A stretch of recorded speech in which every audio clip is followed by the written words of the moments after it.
Kelly has finally decided to get off the streets, and with that, she has decided to go into housing. Definitely time to get the out of here before I end up with a homicide.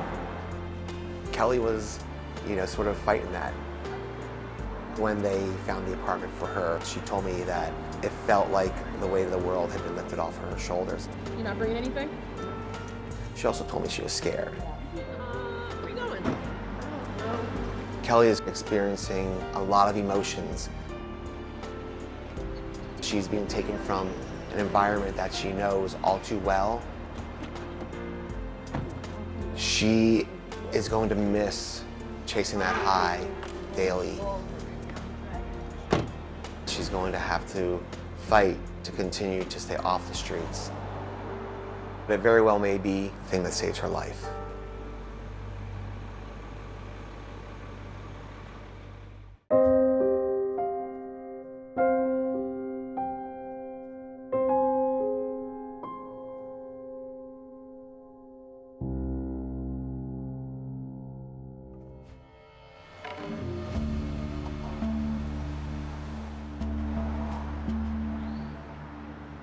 We're sitting 2 weeks away from the next eviction of the Frankfurt encampment.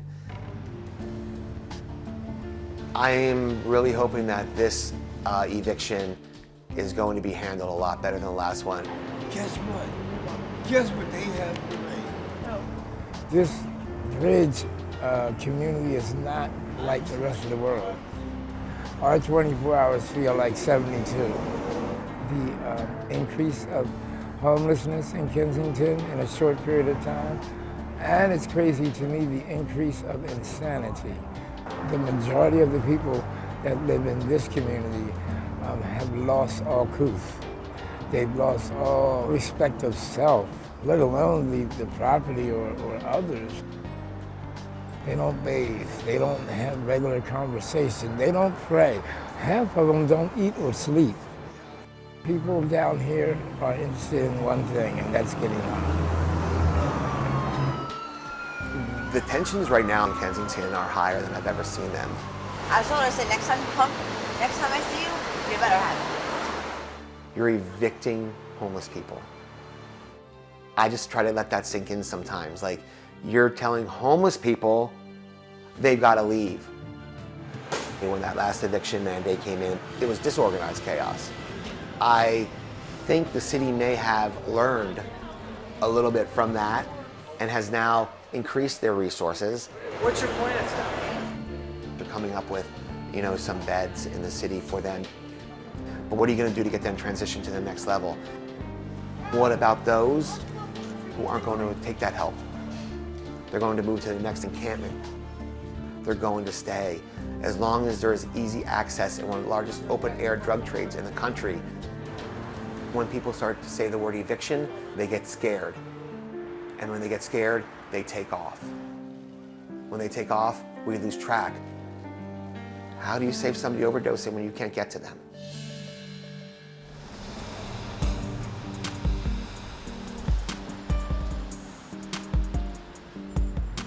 So I was really excited the other day. I got the phone call from my friend that said you're looking to talk to me. Yes, And she had told me you had some good news for me. I did. Yeah? Yeah, I knew that I had told you that I started like the housing process Right. or whatever. You didn't pursue it. Right, a single female. I mean, I was at the bottom of the list for like priority. Apparently, the bridges being closed made me a priority. All of us under there know that they weren't just gonna keep leaving us living under the bridge like that, just doing whatever the heck we wanted to. I knew I wanted to get out, I just didn't know how. Stop, dude. And I definitely was not doing another winter out here. Like them 2-degree days. Yeah, I can't do that again. When are we moving in? Tomorrow. Tomorrow. Tomorrow. That's excellent. How do you feel about that? Good. I mean, it's stressful. It's, there's anger, there's hurt, there's sorrow, there's happiness, there's all of that. That's life.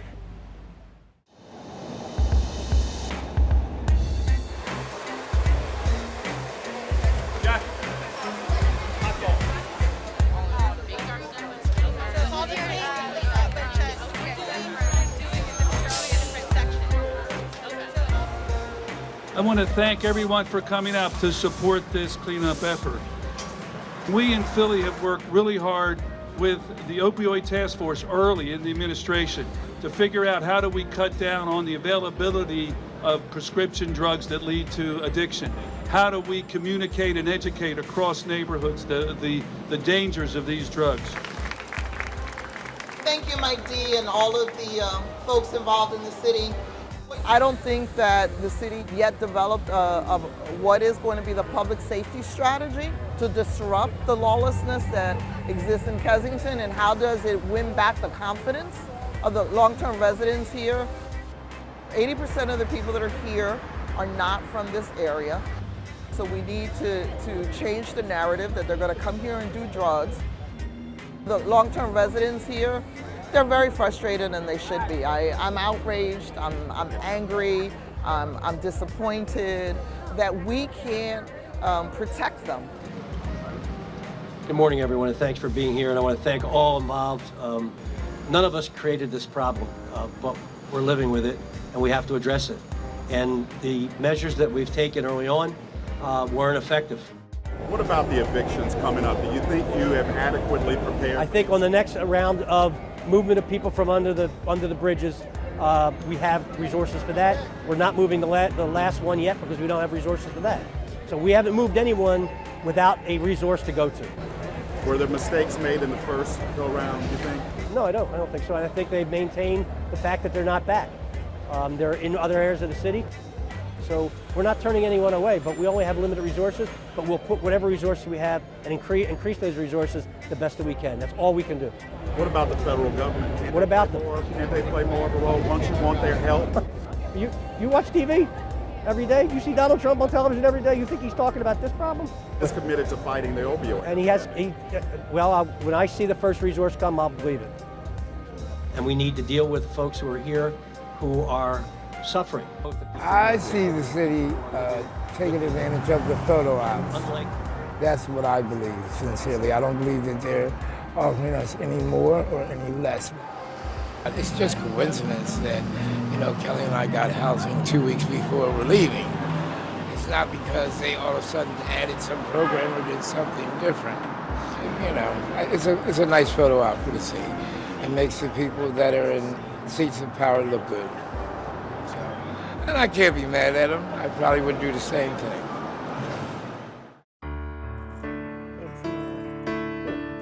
The day Kelly moved into her apartment, she was smiling from ear to ear. She actually seemed a little bit more peaceful than I've seen her ever. Wow, Kel, this is amazing. Here's the living room. I like it. Kitchen with food. With food. With food. Some food. Kelly, does this feel like home to you? It does. Sitting on that couch, she just sort of kicked back and put the feet up and smiled and was just happy to be where she was, soaking it all in. Slide a cheek. Let me sit on the couch with you for the first time. Yes. This is just the beginning to a brand new chapter. Yes. Are you excited? I am, but like I said, it takes from it. Just knowing, all right, I called the clinic, but... The methadone clinic? Right. I don't even have an appointment day yet. They have to do some type of request to make sure if it's okay if I return. Be proactive about it because you want to make sure that you start receiving the wellness cares sooner. So if something opens up sooner, tell them that you're willing. Right. See, now the problem with that is I don't have a phone. These are all little obstacles, or hurdles actually, to get over. And you overcome the biggest obstacle. You got off the street. You were under that bridge and on the streets for way too long. Long enough. Feels like a lifetime. So. But not everything's always gonna line up perfectly. This really right now, little hurdles. Right. And you'll get through it.